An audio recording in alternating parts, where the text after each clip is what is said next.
দেশের জন্য, মানুষের জন্য, আপনাদের জন্য কাজ করছি। এখন দরকার আপনাদের সহযোগিতা, আপনাদের দোয়া, আপনাদের সমর্থন, আপনাদের মনের কথা, আপনাদের দুঃখ দুর্দশার কথাই নিয়ে আমরা আমাদের ইশতেহার তৈরি করব এবং আগামীর বাংলাদেশ সেইভাবে আমরা পুনর্গঠন করব। সন্ত্রাসের রাজনীতি আবার কেউ থাকবে, তাদের পরিণতিও কিন্তু স্বৈরাচার হাসিনার মতোই হবে। এই সকল শহীদরা আমাদের অনুপ্রেরণা।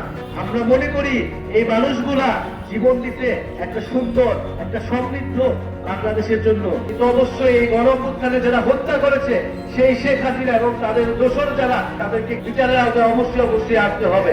আমাদের পার্টির মূল স্লোগানটা হলো নাগরিক, যে সবাই নাগরিক, সবার সমান মর্যাদা, সমান অধিকার।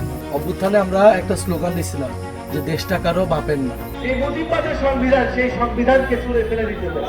আমরা আরো বলছি, বাংলাদেশে একটা নতুন সংবিধান লাগবে, যেখানে বাঙালি, সাঁওতালি, চাকমা, হিন্দু, মুসলমান, বৌদ্ধ সবাই মিলে সবার পরিচয় স্বীকৃতি থাকবে, সবাই সমান থাকবে, এমন সংবিধানটা থাকবে।